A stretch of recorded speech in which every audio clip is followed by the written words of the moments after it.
gun fired 3 times on a warm August afternoon. 2 shots missed, 1 didn't. And the boy who fell to the ground had done nothing wrong except walk home from football practice. He was 11 years old. His name was Rhys Jones. And what happened next would shake an entire city to its core, expose a world of gang violence hiding behind the walls of a quiet family estate, and force a community to ask itself one terrifying question. How did it come to this? But before we get to the moment that changed everything, there's something you need to know. The person who pulled that trigger wasn't some hardened career criminal. He wasn't a grown man with a long history of violence. He was barely old enough to shave, and yet he fired that gun without hesitation, without remorse, without a single moment of pause, as if the life of a child meant absolutely nothing to him. If that doesn't disturb you already, it should. Because by the end of this story, you're going to understand exactly how a teenager ends up pointing a loaded weapon at an innocent boy and pulling the trigger. And it's far more frightening than you think. Stay with us, because this story gets darker before it gets any clearer. The Croxteth Park estate in Liverpool was the kind of place people outside of it didn't think much about, and the people inside of it were proud of. It wasn't a glamorous postcode. It wasn't the sort of neighborhood that made it into travel guides or property supplements. But for the roughly 3,000 households that called it home, Croxteth Park was exactly that. Home. A large, predominantly private housing estate with wide streets, green open spaces, and the kind of community spirit that you only really find in places where people have chosen to put down real roots. There was the Fir Tree pub at the center of it all, a block of shops, a medical center, a school, a church. The kind of infrastructure that makes a place feel like a village even inside a city. Residents described it with warmth and genuine affection. Safe, green, community-oriented, a strong sense of neighborhood pride. Kids played outside. People knew each other's names. It was, by most measures, a good place to raise a family. And that is exactly what Steve and Mel Jones had done. Rhys Jones had been born into a household full of love and laughter. He lived with his mum Mel, his dad Steve, and his older brother Owen in what every person who knew them described as a genuinely happy family. Not perfect, no family is, but happy, warm. The kind of household where the television was always slightly too loud and there was always someone telling a joke. Rhys himself was the engine of most of that noise. He was energetic in the way that only certain 11-year-old boys are. Not chaotic, but electric. He had a brightness about him that people noticed the moment he walked into a room. His teachers noticed it. His teammates noticed it. His parents noticed it every single morning when he came bounding downstairs, like the day was already exciting and he just couldn't wait to get into it. He was funny. Not in a performed, attention-seeking way, but genuinely funny. The kind of kid who said exactly the right absurd thing at exactly the right moment and had everyone around him dissolving into laughter before they'd even understood why. He was mischievous, too, in the way that all the best kids are. Not malicious, not troublesome, just alive to the world in a way that meant he was always pushing at the edges of things, always curious, always up for something. And more than anything else, Rhys Jones loved football. Not just casually, not just as something to do on a Saturday morning. He loved football the way some people love breathing. He played for the local team, Fir Tree, which was fitting given that the Fir Tree pub sat at the heart of the estate he called home. He was good, genuinely good, The kind of talented young footballer that coaches talk about in slightly hushed, slightly excited voices when they think the parents aren't listening. He was fast. He had instinct. He understood the game at a level that surprised people who watched him for the first time. Football wasn't just what Rhys did. It was, in many ways, who he was. On the morning of the 22nd of August, 2007, the sun was already climbing when the Jones household started its day. It was warm, bright, the kind of late summer morning that makes August feel like a gift before September arrives and takes everything back. It was, in other words, a perfect day, and it started the way so many perfect days do, completely normally. Mel and Steve took Rhys shopping for his new school uniform. A new school year was around the corner, and there was the slightly reluctant ritual of trying on trousers and checking if last year's shoes still fit, which they didn't, and standing in queues and saying, "Yes, that looks fine. Yes, that'll do." Ordinary, completely, beautifully ordinary. Because here's the thing that always gets you when you go back over days like this one. Nobody knows. Nobody walking through that shopping trip knew what the afternoon was going to bring. Mel didn't know. Steve didn't know. Rhys didn't know. He was just an 11-year-old boy buying school shoes and thinking about football. And speaking of football, there was training that afternoon. Fir Tree had an extra session ahead of the new season, and Rhys was going. Of course he was going. But there was something else that evening too, something that had been circling in Rhys's conversation for days. England were playing Germany that night. A football match of the kind that dominates the conversation of every football-mad kid in the country. And Rhys was no exception. He had plans. He was going to watch it. He was already in the way of 11-year-old boys everywhere, absolutely certain about what was going to happen and absolutely ready to argue about it. He got to training. The session started. And then, partway through, someone realized Rhys had forgotten his sign-on fee. A small thing. A completely unremarkable administrative detail. He needed the money. He didn't have it, so he went home. Mel drove him back to get it, and then she drove him back to training again. A small round trip, an act of love so ordinary it barely registers. How many millions of parents have done exactly that thing? Doubled back, retraced the route, dropped everything to make sure the kid has what he needs. Mel did it without a second thought, because that's what parents do. Training ended, the session was over, and a few of the other kids and parents were heading the same direction. Someone offered Rhys a lift home. His house was barely 500 yards away. It would have taken all of 2 minutes. But Rhys said no. He wanted to walk. He was 11 years old, and he wanted to walk home by himself, the way 11-year-olds do when they're starting to feel the first stirrings of independence, the knowledge that they are capable of doing things on their own, that the world doesn't always need to ferry them from place to place. He had a shortcut. He knew it well. Across the Fir Tree pub car park, through the estate, home. 500 yards, 10 minutes at most. He walked into the car park. He never came home. If you're watching this right now and you haven't already, hit that subscribe button and the notification bell.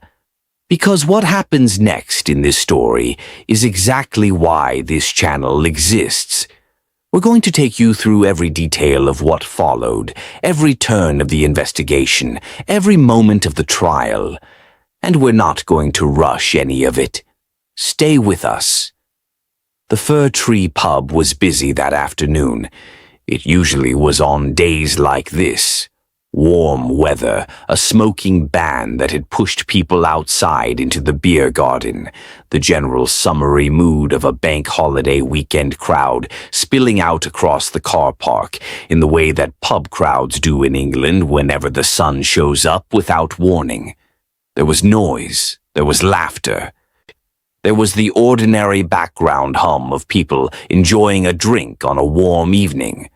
And then there were 3 gunshots. The sound hit the crowd before anyone understood what it was. The first reaction, almost universal, was confusion. A car backfiring, a firework. Something that made sense in the context of an ordinary August afternoon outside a pub. But the second shot followed almost immediately, and by then people were moving, ducking, turning. Because on some deep animal level, the body knows before the mind does. The body knows what a gunshot sounds like. And then the third shot came. A girl who was working at the pub that afternoon was one of the first to reach Rhys. She found him lying on the ground in a pool of blood, and she did what she could. She pressed her hands to the wound. She tried to keep him still. She called for help. Around her, people were frozen in various states of shock and horror, some screaming, some on their phones, some simply standing and staring, because the brain sometimes just stops when it encounters something it doesn't have a category for. An 11-year-old boy, shot in the neck, in broad daylight, in a pub car park. Emergency services were called immediately. Within minutes, the sound of sirens was cutting through the estate. Paramedics arrived, took over, worked quickly and efficiently the way paramedics do when every second matters, and there's no time for anything except the next thing, and the next thing, and the next. Rhys was still alive. He was taken to hospital. Meanwhile, someone made the call that no parent should ever receive. Steve Jones was told his son had been shot. Let's sit with that for just a moment. Imagine being Steve Jones. Imagine being the father who dropped his boy off at football training on a warm summer afternoon, who had watched him run off with that energy, that brightness, that absolute aliveness that was so completely Rhys. And then imagine that phone call. The words that don't make sense at first. The words you hear but your brain refuses to process because they don't fit in the world you were living in 5 minutes ago. Steve went to the scene with Rhys's football coach, Tony Edge. The 2 men arrived to find a car park that had been transformed into a crime scene. Blue and white tape going up, officers moving purposefully in every direction, the ordinary geography of the estate suddenly made strange and terrible. Rhys's blood was still on the ground. See, he was taken to hospital. The family gathered. They waited with the specific, agonizing hope that is worse than despair in some ways, because it keeps you suspended in the space between knowing and not knowing. Hours passed. Rhys Jones never regained consciousness. He died that evening. He was 11 years old. He had been on his way home from football practice. He had been shot in the neck by a teenager on a bicycle who had fired 3 bullets into a crowd of people without appearing to care very much who he hit. Within hours, police were describing what had happened as one of the largest murder investigations in Merseyside in recent memory. And as the details began to emerge, as the shape of what had actually occurred that afternoon in the Fir Tree pub car park began to come clear, the picture that formed was one that shocked even people who thought they knew everything about gang violence in the city.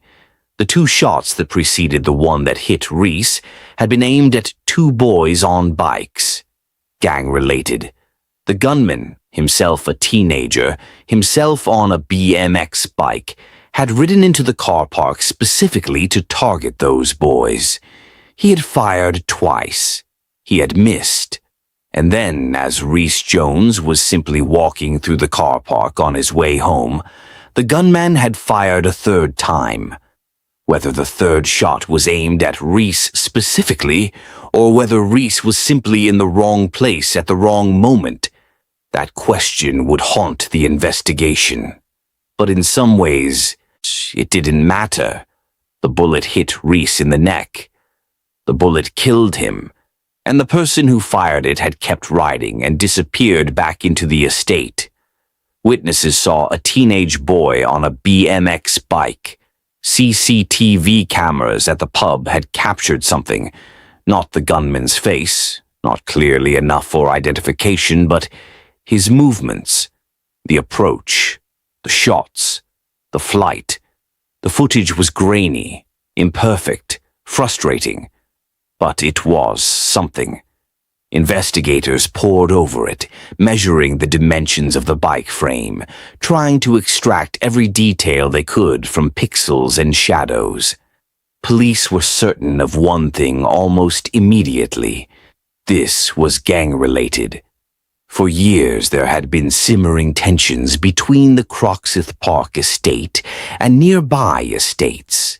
Tensions that had started, as these things so often do, with insults and posturing, so with the kind of low-level territorial aggression that is almost mundane in its origins and genuinely frightening in its escalation. By the summer of 2007, those tensions had apparently reached the point where firearms were being used. That fact alone, that guns had entered the picture, told investigators everything they needed to know about how far things had gone. The community that had always described itself as safe, as green, as community-oriented, that community was now living with the knowledge that an 11-year-old boy had been shot dead in the car park of its local pub. The fear that spread through Croxteth Park in the days after Rhys's death was not the theatrical, sensationalized fear of a tabloid front page. It was quieter and more devastating than that. It was parents who didn't let their children go outside anymore. It was people looking at familiar streets and seeing them differently. It was a community that had been proud of where it lived, now wondering if it had ever really known the place at all. And there was a name. Almost immediately, there was a name. In communities where gang violence operates, the social networks are tight and the rumor mill runs fast. Within the estate, within the social networks and schoolyard whispers and corner shop conversations, a name was circulating almost before the police investigation had properly begun. Shaw Mercer, 16 years old, known locally, linked, people said, to a group known as the Crocs Crew. The police had the same name. Let's be clear about something here, because it matters.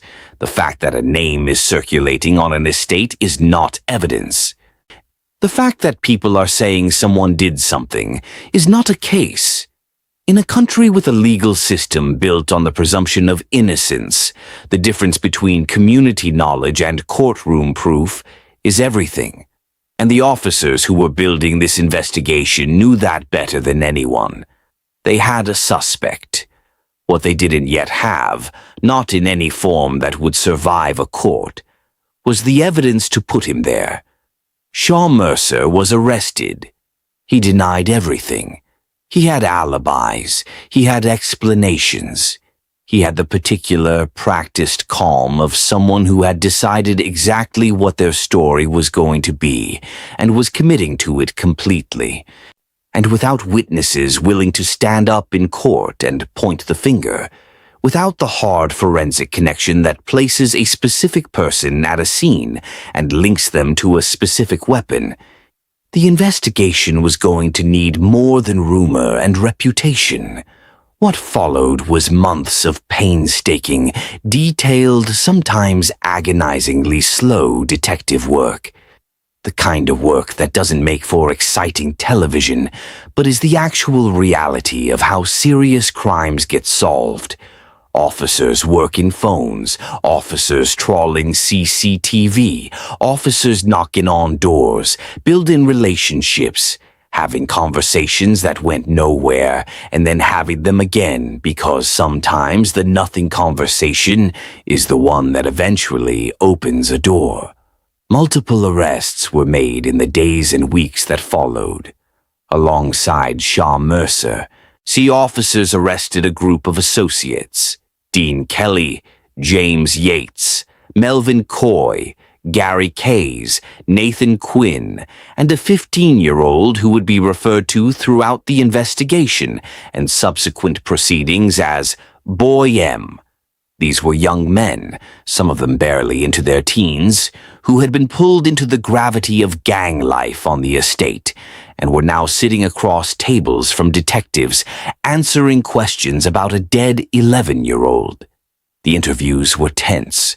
The answers were evasive. The stories didn't always align, and when stories don't align, investigators know to look at the gaps. The places where the accounts rub against each other and the friction tells you something.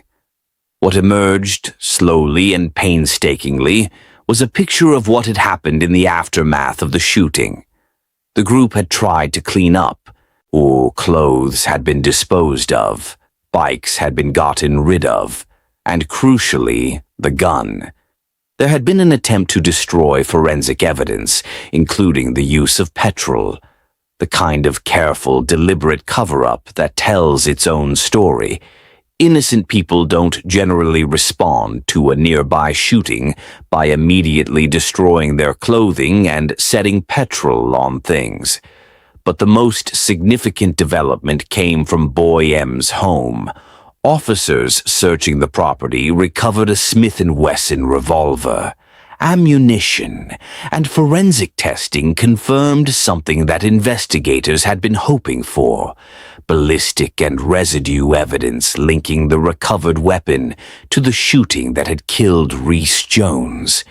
Gunshot residue matching what had been found on Rhys's shirt. A weapon that connected the terrible dots between a teenage boy riding a BMX bike through a pub car park and an 11-year-old lying in a pool of blood. The gun had been to that car park. The gun had fired those shots. And the gun had ended up in the home of someone connected to Shaw Mercer. If you're just joining us, we are in the middle of one of the most heartbreaking and infuriating murder cases in Liverpool's modern history. We're going to take you through the full trial, the evidence, the devastating family impact, and the verdict. So if you haven't already, drop a like on this video, leave a comment below telling us what you think of this case so far, and share it with someone who needs to hear this story. Let's continue. The investigation hit a wall that any serious murder inquiry dreads: witness intimidation. In communities where gang affiliations run deep, where people live on the same streets as the suspects and their associates, the decision to come forward and give a statement to police is not simply a civic choice. It is a risk calculation that involves personal safety, family safety, and the knowledge that the person you're pointing the finger at might be living 3 streets away from you tomorrow morning. There was an associate, someone who had been present, someone who knew things, someone who could place Shaw Mercer and the events of that afternoon in a way that no other piece of evidence currently could. This person, referred to in proceedings as Boy X, had been intimidated. They were frightened, and they were at that point not talking. The decision was made to offer Boy X immunity from prosecution in exchange for testimony. It is a tool that investigators use carefully and reluctantly because it carries its own moral complexity. granting protection to someone who was involved in some capacity in the events surrounding a murder. But the calculation is this. Sometimes the only way to get justice for a victim is to make uncomfortable deals. Sometimes the path to the truth runs through people who were not themselves innocent. Boy X agreed to testify, and what Boy X was able to provide, in combination with the forensic evidence already assembled, began to build something that had not existed before. A case. A real prosecutable case with Shaw Mercer at its center. But there was another critical piece of evidence still being pursued. The bike. The CCTV footage had captured it. Witnesses had described it. Its frame dimensions had been noted. And investigators had reason to believe that the bike used in the shooting, or what remained of it, was somewhere connected to Mercer and his associates. Mercer's mother was arrested for misleading police about the bike's whereabouts. That arrest, in its own way, told a story. It told a story about a family that knew what had happened, about people who had made choices about what to protect and at what cost. And it opened a door. The bike frame was eventually recovered, and on it, DNA, Mercer's DNA. A biological signature, invisible and indelible, connecting him physically to the object that had been present at the scene of Rhys Jones's murder. The case was now building. Forensic evidence, witness testimony, the recovered weapon, the DNA on the bike frame, the attempted cover-up, for the pattern of behavior in the immediate aftermath of the shooting. Each piece of evidence, taken alone, might be argued against, might be challenged, might be explained away. But together they were forming something that juries understand intuitively even before lawyers explain it to them. A picture, a coherent, connected picture with Shaw Mercer at its center. In April 2008, charges were formally brought against Mercer and his associates. The trial began at Liverpool Crown Court. It would last 11 weeks. 11 weeks of testimony and evidence and legal argument. 11 weeks of Mel and Steve Jones sitting in that courtroom, looking across at the people accused of killing their son, listening to accounts of what happened in the Fir Tree Pub car park on the 22nd of August 2007. 11 weeks of reliving it, or re-examining it, turning it over and over in the clinical procedural language of the law, while carrying grief that is anything but clinical or procedural. The behavior of Mercer and his co-defendants in the courtroom was noted by everyone present and was described by Rhys's family as unforgivable. There was a quality of contempt about it, not the cowed, frightened demeanor of people who understood the gravity of what they were facing, but something more aggressive and dismissive, as if the proceedings were an inconvenience, as if the people sitting across from them, the family of an 11-year-old boy, deserved nothing more than indifference. It is very difficult to describe what that kind of behavior does to a family who has already lost everything. When you are sitting in a courtroom waiting for justice, when you have already endured what Mel and Steve and Owen Jones had endured, and the people facing justice look at you with contempt, it strips away something. It takes something from you that you can never entirely get back. The prosecution laid out its case methodically. The CCTV footage, the witness accounts, Boy X's testimony, the forensic evidence connecting the recovered weapon to Rhys's murder, the DNA on the bike frame, the attempted cover-up, the disposal of evidence, the inconsistencies in Mercer's alibi. The story was told piece by piece, each element placed carefully next to the last until the picture was undeniable. Shaw Mercer pleaded not guilty. He maintained his innocence throughout. His defense challenged the forensic evidence, questioned the reliability of witness testimony. He interrogated the methods of the investigation. That is what defense lawyers do, and it is right that they do it. The adversarial system exists precisely to ensure that the case against a defendant is strong enough to withstand challenge. But challenge by challenge, the evidence held. The jury deliberated, and then they returned. Shaw Mercer was found guilty of the murder of Rhys Jones. The sentence was 22 years in prison. Rhys's family heard that number, 22 years, and felt the chasm between what it meant legally and what it meant to them. 22 years, a number, a term, a measure of justice that the law says is proportionate, but that no parent of a murdered child can ever truly experience as proportionate. Mel and Steve Jones had wanted a life sentence. They had wanted the full weight of the law to fall on the person who had taken their son from a pub car park on a warm August afternoon when he was walking home from football practice. They had wanted something that matched in some small way the irreversibility of what had been done. 22 years felt insufficient. It will always feel insufficient because there is no number that doesn't. And Mercer showed no remorse, not in the courtroom, not in his demeanor, not in anything that the family could see or feel or take with them when they left that building. The young man who had fired those shots into that car park appeared no more moved by the verdict and the sentence than he had appeared moved by anything else in that courtroom.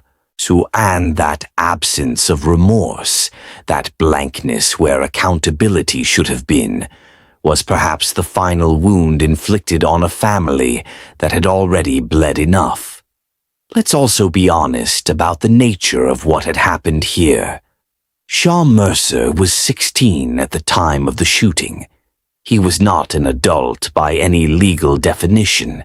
He had grown up on that estate in those social networks, caught in whatever currents of circumstance and choice and gang culture had swept him to the point of riding a bicycle through a pub car park with a loaded weapon in his hand.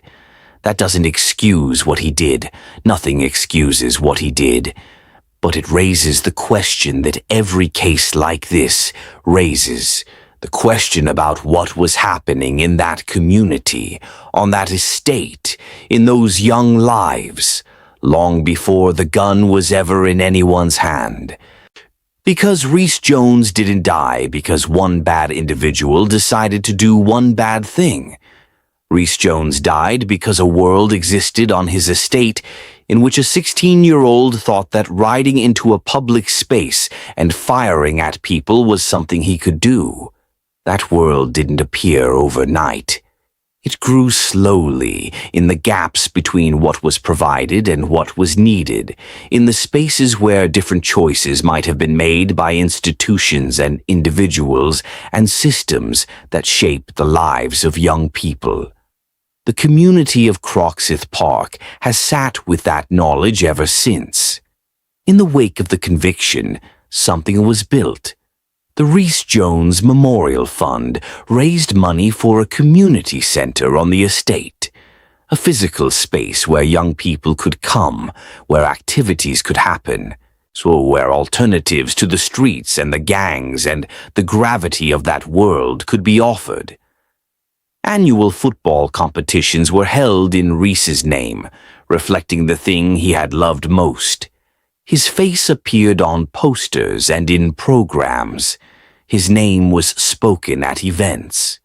The work of keeping his memory alive was deliberate and ongoing because the alternative, allowing his death to become simply a statistic, a case number, an entry in a police database, was unacceptable to the people who had loved him. Mel and Steve Jones have continued to speak publicly about their son. They have continued to advocate for young people, for the kind of intervention and support that might prevent other families from sitting in other courtrooms, listening to verdicts that can never quite fill the hole left by the loss. Their grief has not diminished. Grief like that doesn't diminish. It simply becomes part of the structure of a person. But it has been channeled into something that honors who Rhys was and might protect children who are still alive. Rhys Jones, 11 years old, a boy who loved football and hated missing the England match. A boy who made everyone around him laugh. A boy who insisted on walking home by himself because he was old enough to do it himself now, and he wanted that particular small freedom. A boy who walked into a car park on a warm August evening and never came out the other side. We'll carry his name with us as we move to the second story. But first, if this video has moved you, if you think these stories deserve to be heard and remembered, share it right now. Send it to someone, post it somewhere. These families gave us their stories and they deserve to be heard. We'll be right back. Now we move from Liverpool to London, from 2007 to 1999. From a child killed in a gang crossfire, to a woman killed in what remains, to this day, one of the most baffling, disturbing, and unresolved murders in modern British criminal history. The murder of Jill Dando. Here is how it happened. It was a Monday morning, the 26th of April, 1999. The streets of Fulham in southwest London were doing what London streets do on a Monday morning, filling up, warming up, going through the motions of a city that never quite stops, but slows a little on the weekend, and then accelerates again when the week begins. Ordinary Monday morning noise and movement, people heading to work, dogs being walked, children being dropped at school. Jill Dando arrived at her home on Gowan Avenue at approximately 11:30. She had spent the previous night at the home of her fiancé, Dr. Alan Farthing. She had made a couple of stops on the way, a petrol station, a shopping center. Nothing unusual, nothing that seemed, in retrospect or at the time, like anything other than the ordinary detours of an ordinary morning. She pulled up outside her house. She got out of her car. She walked toward her front door. And then she was shot. A single bullet. Fired at close range, fired from behind. The killer approached her, and in one movement that witnesses would later struggle to describe clearly because it happened so fast, he pressed the gun against her head and fired. It was execution style. It was precise. It was deliberate. And it was over before anyone standing nearby fully understood what they were watching. Witnesses called emergency services immediately. Some of them recognized Jill because Jill Dando was not just a private individual going about her morning. She was one of the most recognizable faces on British television. She presented Holiday on the BBC. She co-presented Crimewatch, the program where the public were invited to help solve real crimes. She was warm and natural and genuine on screen, in the way that the camera sometimes reveals and sometimes creates. And in her case, it simply revealed what she actually was. A person people felt they knew, even if they had never met her. The combination of that warmth and that accessibility had made her famous in the particular way that British television creates fame. Not the aggressive, untabloid-hunted celebrity of a pop star, but the quieter, deeper familiarity of someone who had been in people's living rooms for years. When she fell on the doorstep of her home in Fulham that Monday morning, the people around her knew who she was. And some of them, in the terrible moments that followed, may have struggled to separate what they were seeing from the unreality of seeing it happening to her. As if the ordinariness of Jill Dando's television image made the violence of her death even harder for the mind to accept. An air ambulance was called. Paramedics worked on her.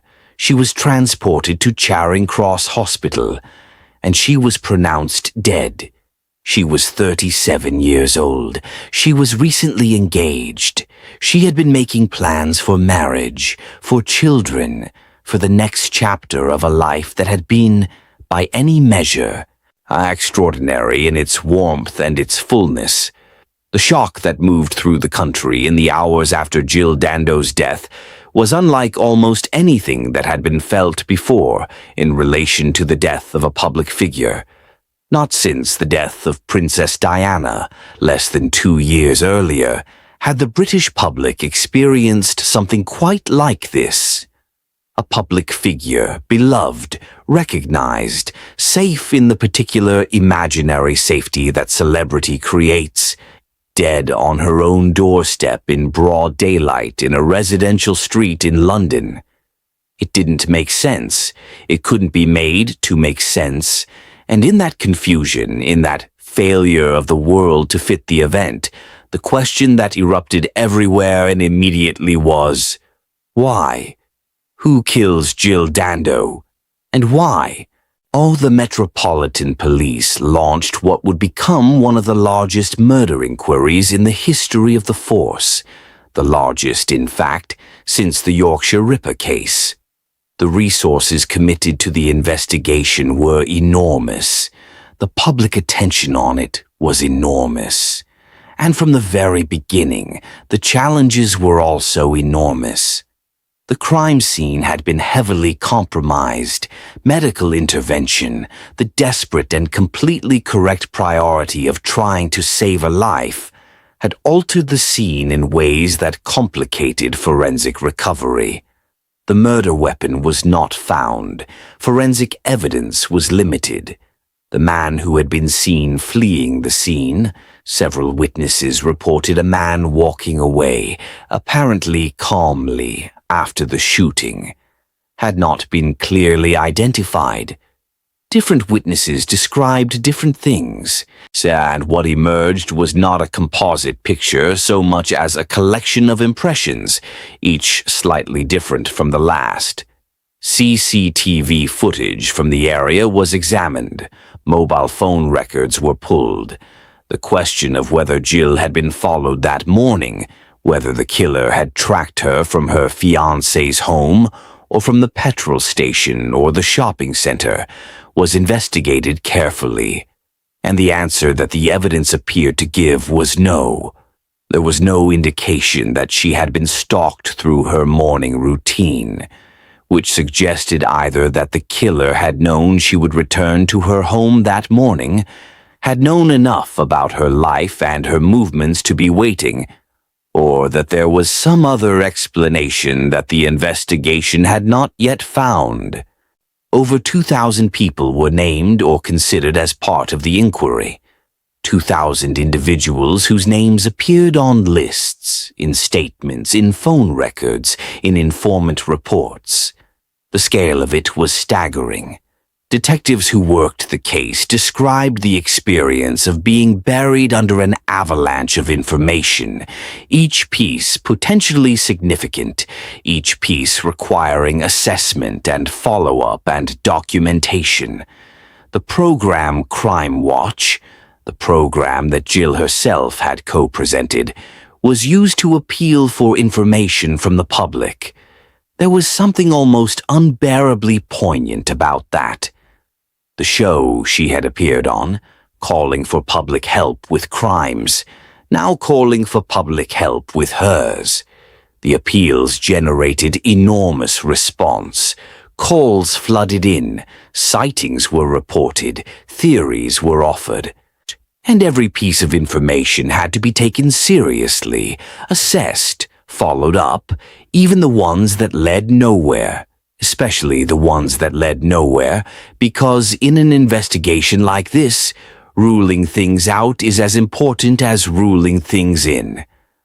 Months passed, the inquiry continued, and gradually the shape of the investigation began to narrow around a name: Barry George. He was a local man, 40 years old. He lived close to Jill Dando's home, and he was, by any measure, an unusual individual.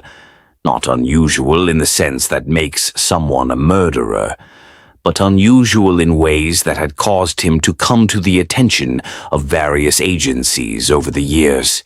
He had multiple aliases.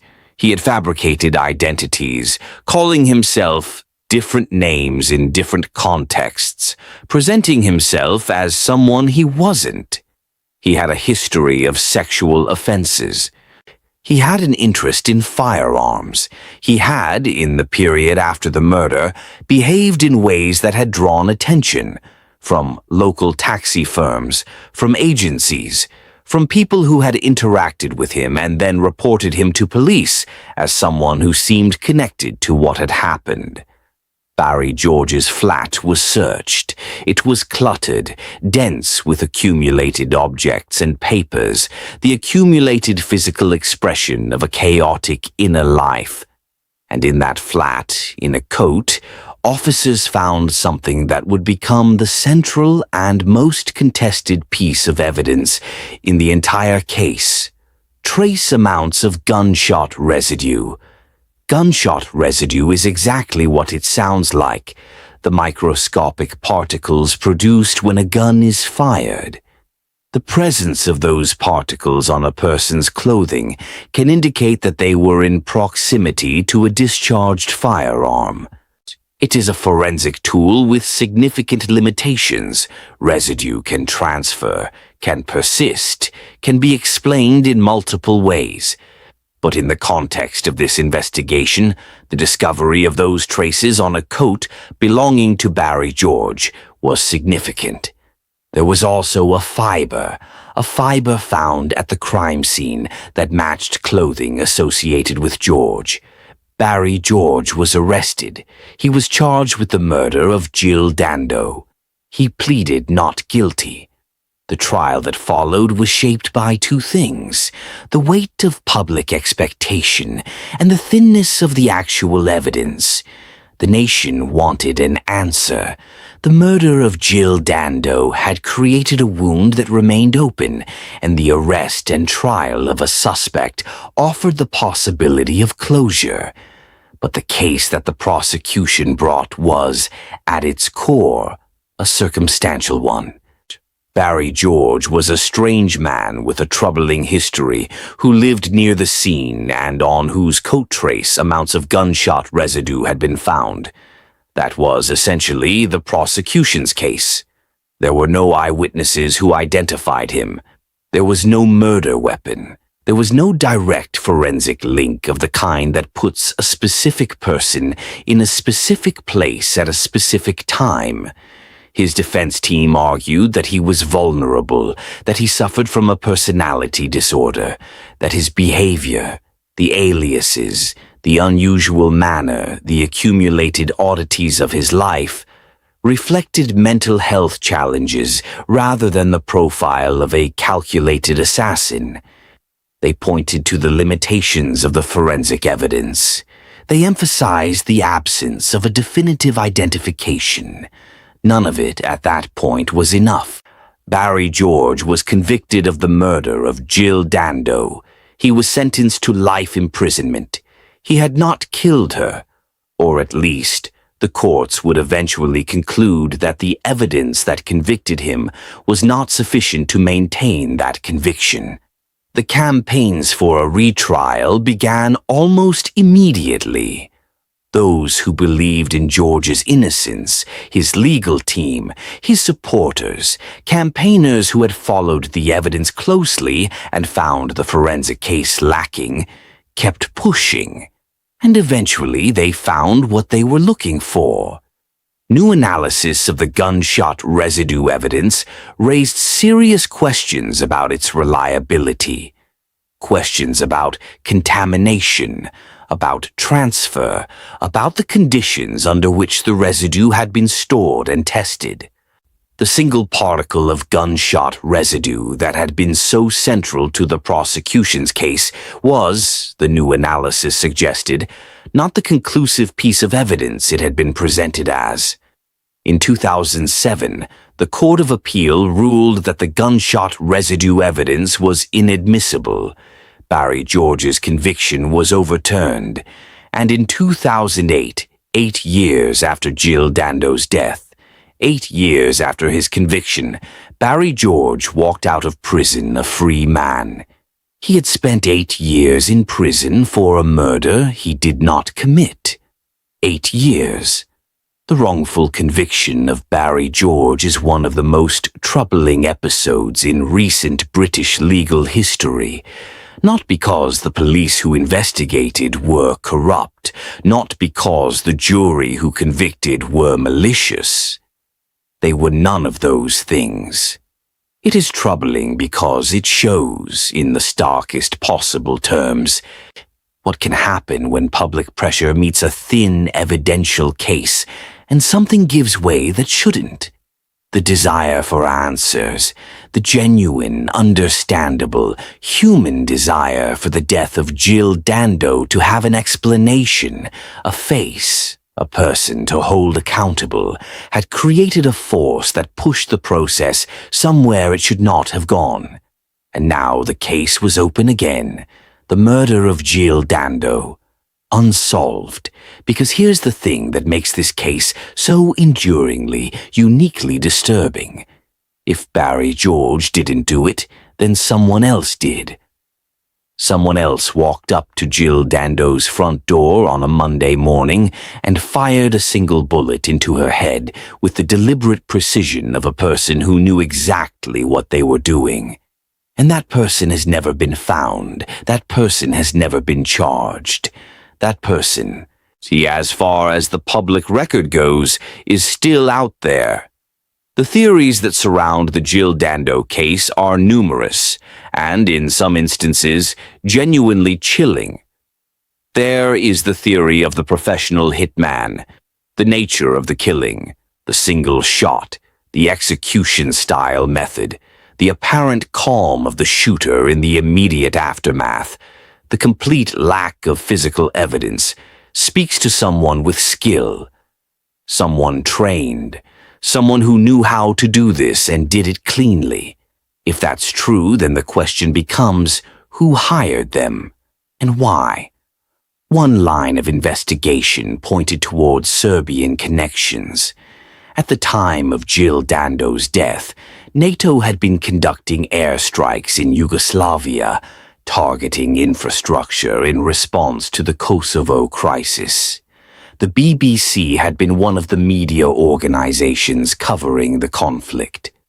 There were those who suggested, and the police investigated seriously, that the murder might have been an act of retaliation, a message, a response to the Western media's coverage of a conflict in which civilians were dying.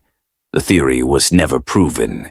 Evidence was never found to substantiate it conclusively, but it has never been entirely dismissed either. Then there is the suggestion that the murder was connected to Jill's work on Crimewatch. She had featured cases on that program. She had contributed to investigations that had led to the conviction of criminals. Were any of those criminals or their associates capable of organizing something like this? Had she, in the course of her work, made an enemy dangerous enough to act? The question was asked. It was investigated. It reached no definitive conclusion.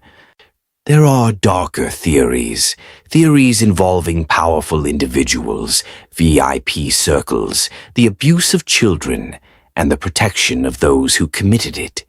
Theories that belong to a particular strand of British conspiracy, thinking that emerged in the years after Jill's death and became more prominent in the 2000s as other cases brought questions about institutional protection of abusers to the surface. These theories, whatever their relationship to truth, have never been substantiated in any courtroom or public inquiry. What the police have said in moments of unusual candor is that they believe the killer was likely a local person, someone who knew the area, possibly a loner, possibly someone with the specific psychological profile of a stalker or a fixated individual, someone who had followed Jill Dando's public presence with an intensity that eventually became something else. But no such person has ever been formally identified and charged. Jill Dando's fiancé, Dr. Alan Farthing, has continued his life. He became surgeon-gynecologist to the royal household. He remarried. He has spoken occasionally and always with evident pain about what happened to Jill and about the ongoing absence of justice. The scholarship established in Jill's name at the BBC continues. The Criminology Institute that bears her name at the University of London continues. Her legacy is real and tangible and ongoing.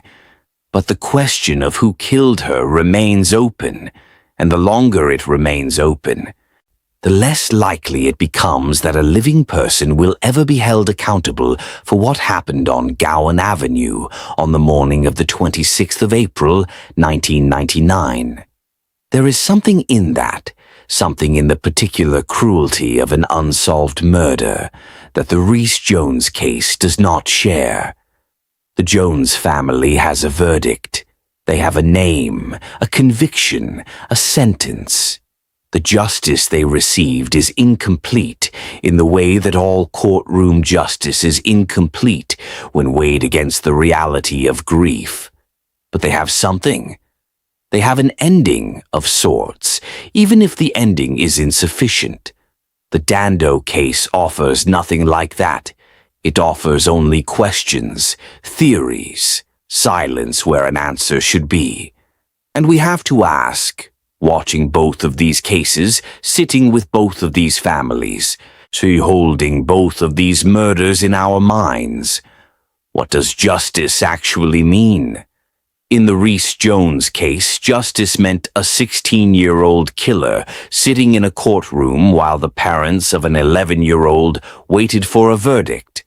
In the Jill Dando case, justice first meant an innocent man spending 8 years in prison, and then it meant nothing at all, because the person responsible has never been found. What connects both cases, underneath everything, is the experience of families who have been forced to carry an unbearable weight through the machinery of criminal justice, and who have emerged on the other side changed in ways that cannot be undone. Mel and Steve Jones lost their son, and then spent years in courts reliving every detail of his death, before finally hearing a guilty verdict delivered against the person responsible. Alan Farthing and Jill Dando's wider family and colleagues lost a beloved woman and then watched an innocent man be convicted of her murder, watched the conviction collapse, and were left with nothing. These are not abstract stories. These are not case studies. These are lives. These are families. These are people who woke up on ordinary mornings and, by the end of those days, were living in a different world than the one they had woken up in. Rhys Jones, 11 years old, football, the fir tree, the shortcut home. Jill Dando, 37 years old, television presenter, Gowan Avenue, a Monday morning. Both of them deserve to be remembered. Both of their stories deserve to be told. And the telling of those stories matters, not as entertainment, not as content, but as a form of witness. A refusal to let these people become statistics, footnotes, data points in a database of violent crime. We tell these stories because they happened, because real people experienced them, because the families who are still living with them deserve to know that the world hasn't forgotten, that their loss is still, in some real and meaningful sense, being seen. Before we wrap up today, we want to hear from you in the comments. What do you think about the Jill Dando case? Do you believe the killer will ever be found? And do you think the justice delivered in the Rhys Jones case, 22 years for the murder of an 11-year-old, was sufficient? Leave your thoughts below. This community is built on exactly these kinds of conversations, and we read every single comment. Now let's bring both of these cases together and ask the question that runs beneath both of them. The question about what these murders tell us about the society that produced them. The Rhys Jones case is, at one level, a story about gang violence, about the way territorial conflicts between groups of teenagers can escalate step by step, increment by increment, from insults to threats to weapons, until the presence of a loaded firearm in the hands of a 16-year-old becomes not a shocking anomaly, but a predictable outcome. The Wrongful Park estate was not a uniquely dangerous place. It was not a community defined by violence. But within it, as within so many communities, there existed a subculture with its own rules, its own loyalties, its own logic. And that subculture had armed itself. How does that happen? So how does a group of teenagers on a housing estate in Liverpool end up in possession of a Smith & Wesson revolver and the willingness to use it? The answer is not simple, and it is not located in any single decision or individual failure. It involves the long attrition of opportunity and hope. It involves the specific social dynamics of young men constructing identity and status within the only framework available to them. It involves the intoxication of belonging, of being part of something, of having a crew, a name, a territory, however small, however provisional. And it involves, at the end of that long chain, a teenager on a bicycle who fires 3 shots into a pub car park because the logic of the world he has built for himself leaves no other option that he can see. Rhys Jones was not part of that world. He was walking through it briefly on his way home from football, and the randomness of that, the arbitrariness of the geography that placed him in that car park at that moment, is the thing that parents on estates like Wrongful Park have nightmares about, because their children walk through those same spaces every day. And the spaces don't announce themselves as dangerous. They look like car parks. They look like shortcuts. They look like the ordinary geography of home. The community center built in Rhys's name was an acknowledgement of this, an attempt to create in physical form an alternative gravity. A place where young people could be drawn towards something rather than away from it. Whether that is sufficient, whether community centers and memorial funds and annual football tournaments can do what policies and services and years of sustained investment might do, that is a political question as much as a practical one, and this is not the place to resolve it. But the impulse behind it, the determination to make something life-giving from something that destroyed a life, is worth honoring. The Jill Dando case raises different questions, and some of them are more uncomfortable.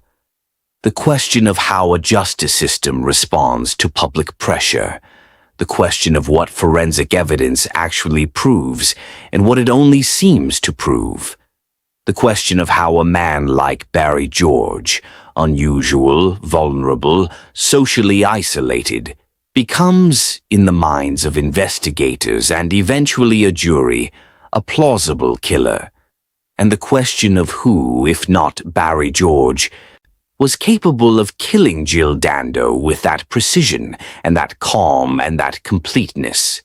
Because here is the thing about the Jill Dando case that doesn't go away. It was not an amateur crime. The killing was clean, single shot. No hesitation, No evidence left at the scene, a weapon that was never found, a shooter who walked away calmly while people were still processing what they had seen. That is not the crime of a disturbed loner acting on impulse. That is, or at least it looks very much like, the work of someone who knew how to do it and had done it before.